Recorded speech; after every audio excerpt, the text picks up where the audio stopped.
Kia ora and welcome to this flyover video of Te Aroha Mount Messenger Bypass. My name is Caleb Perry, I'm a project manager here in Northern Taranaki.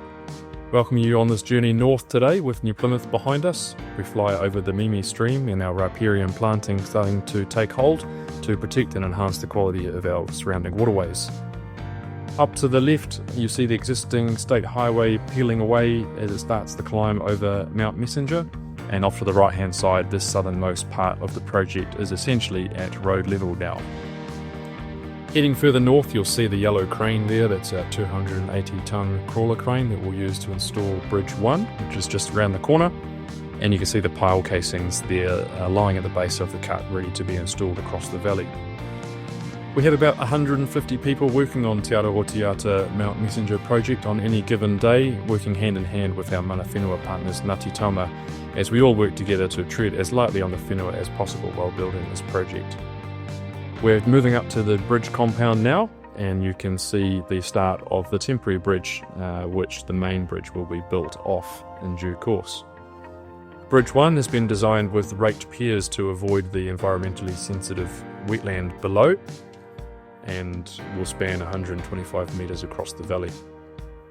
On the northern side of the bridge is Cut 13. This cut currently has our access track through the middle of it for the tunnel compound. It also has our southern anchor point for the cableway installed in there as well.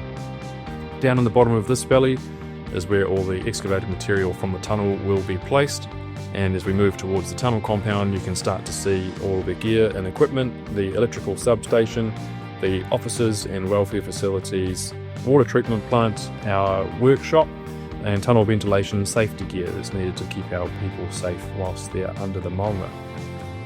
The current progress of the tunnel is about 20 metres in, and this is what it will look like when complete, driving to the north. The tunnel's been designed to take all categories of vehicles, including over-dimension loads. Above all of that is our cableway tower, which you probably have seen if you've driven on State Highway 3 recently, and that provides us access to this northern part of the project. Heading out on the cableway is a bin there at the moment with unsuitable material being removed from this part of the project. Down below here the two orange excavators are working on the northern portal area for the tunnel, where the road header machine will break through before Christmas this year. Everything you see on the video from this part north has been accessed off the cableway, so all of the construction plant and equipment, all of the drainage material, pipes and aggregates, the fuel and the people have all come in and out on the cableway. Moving north we're heading over fill 12, which is a 660,000 cubic metre fill with a 200 metre long culvert in the base, where we're going to be working there next season. The material for this big fill site comes out of the cuts to the north, including cut 10 here. We're about halfway through at the moment.